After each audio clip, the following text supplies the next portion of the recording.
Catch the ball. And again Anil takes it. Answer big wicket for Rajiv. Third wicket for Rajiv in this match, in this grand finale.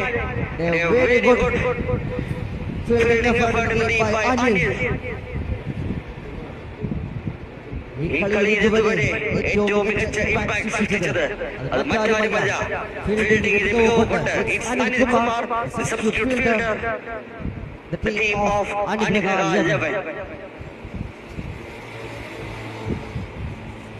ഈ ടൂർണമെന്റിൽ പ്രമുഖ അനുഗ്രഹയുടെ വിജയത്തിന് മുന്നിൽ നിർണായക ശക്തിയായി മാറിയ mister Anil Kumar, the fielder of DPL Season 1, the Superman of Anugraha, ടൂർണമെന്റിന്റെ best fielder.